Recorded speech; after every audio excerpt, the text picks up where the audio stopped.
திருப்பலி முன்னுரை. துன்பத்தின் வழியே மேன்மையை அடைய இன்றைய திருப்பலி வழி இறைவன் நம்மை அழைக்கின்றார். இயேசு தம் சாவை 2ஆம் முறை அறிவிக்கின்றார்.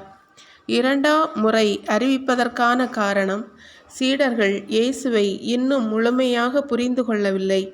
ஏனென்றால் இயேசு சொன்னதை அவர்களால் புரிந்து கொள்ள இயலவில்லை. மேலும் இயேசுவிடம் அவர்களுக்கு இருந்த பயம் குறையவும் இல்லை. எனவேதான் தங்களுள் யார் பெரியவர் என்ற வாக்குவாதத்தில் ஈடுபடுகின்றார்கள். வாதாடுதல் என்பது இறைவனுக்கு எதிரானது, பிளவை ஏற்படுத்துகிறது, வன்முறையை உண்டாக்குகின்றது, ஏமாற்றுகின்றது.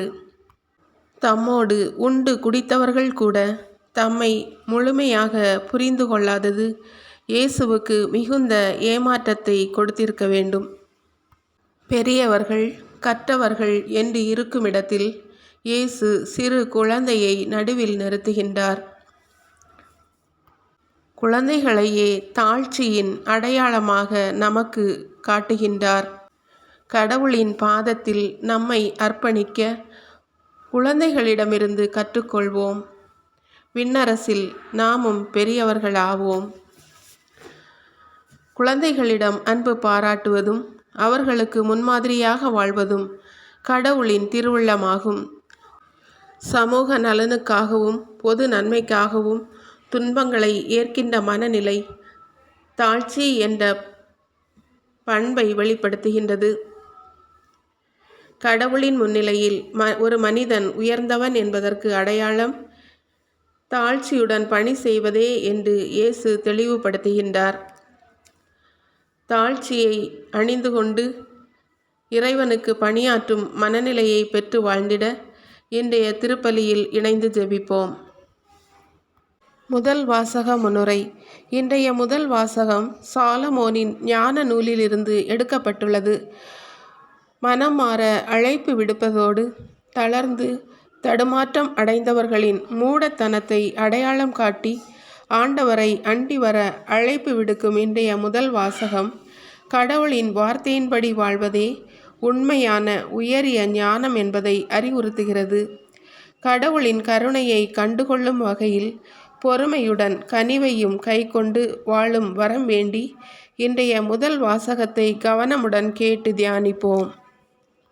2ஆம் வாசக முன்னுரை. இன்றைய 2ஆம் வாசகம் திருத்தூதர் யாக்கோபு எழுதிய திருமுகத்திலிருந்து எடுக்கப்பட்டுள்ளது. உலக சிற்றின்பங்களில் நாட்டம் கொள்வோரின் மன்றாட்டு இறைவனால் கேட்கப்படுவதில்லை என்பதை இன்றைய 2ஆம் வாசகம் எடுத்துச் சொல்கிறது. உலகுக்கும் கடவுளுக்கும் ஒரே நேரத்தில் பணி செய்ய முடியாது. உலகோடு நெருக்கமாய் இருப்பது என்பது கடவுளை விட்டு விலகி நிற்பதாகும். இங்கு உலகம் என்பது ஒழுக்கக்கேடான உலகினை குறிக்கிறது. கடவுளுக்கு பணிந்து வாழும்போது அலகையிலிருந்து அகன்று நிற்கிறோம். இருமனத்தோராய் வாழும் மனநிலைகளை தவிர்ப்போம். பேரின்பமாம் கடவுளிடம் தஞ்சம் புகுவோம். நம்பிக்கையற்ற சமூகமாய் இணையத்தில் மூழ்கி கிடக்கும் இளைய தலைமுறை நாம் இருளின் காலத்தில் இருப்பதை சுட்டிக்காட்டுகிறது. திருத்தூதர்கள் கேட்பது போல நாமும் நமது நம்பிக்கையை மிகுதியாக்கும்படி இறைவனிடம் வேண்டி இன்றைய 2ஆம் வாசகத்தை கவனமுடன் கேட்போம். மன்றாட்டுக்கள். முதல் மன்றாட்டு.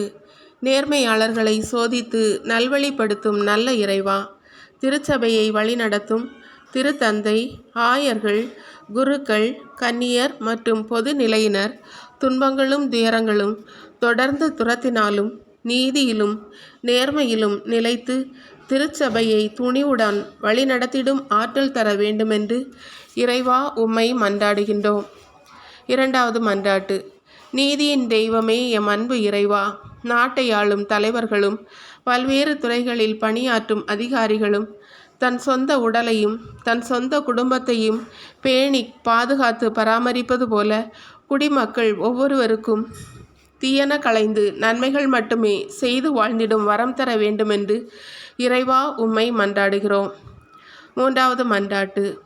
தலைவர்களுக்கெல்லாம் தலைவரான எம் அன்பு இறைவா, குடும்பங்கள், பக்த சபைகள், அன்பியங்கள் மற்றும் பல்வேறு பொது நிறுவனங்களில் பொறுப்பேற்று நடத்தி வரும் ஒவ்வொருவரும் இரக்கமும் நற்செயல்களும் நிறைந்தவர்களாகவும் பொறுமையும் இணங்கி போகும் மனமும் உடையவர்களாகவும் தெளிந்த புத்தியுடன் அமைதியை நாடும் ஆற்றல் உள்ளவர்களாகவும் செயல்படும் மனத்தினை அவர்களுக்கு தந்திட வேண்டுமென்று இறைவா உம்மை மன்றாடுகிறோம். 4வது மன்றாட்டு.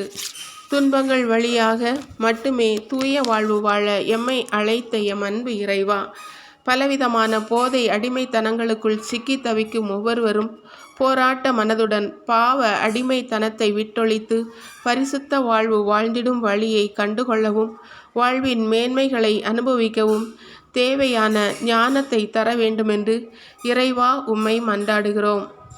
5வது மன்றாட்டு. குழந்தைகளைப் போல வாழ எம்மை அழைத்த எம் அன்பு இறைவா, எங்கள் வாழ்வாலும் வார்த்தைகளாலும் குழந்தைகளை ஏற்றுக்கொள்ளவும் அவர்களுக்கு அன்பையும் அரவணைப்பையும் முன்மொழிந்து அவர்களுக்கு மிகச்சிறந்த மாதிரிகளாக நாங்கள் வாழ்ந்திடும் வரம் தர வேண்டுமென்று இறைவா உம்மை மன்றாடுகிறோம்.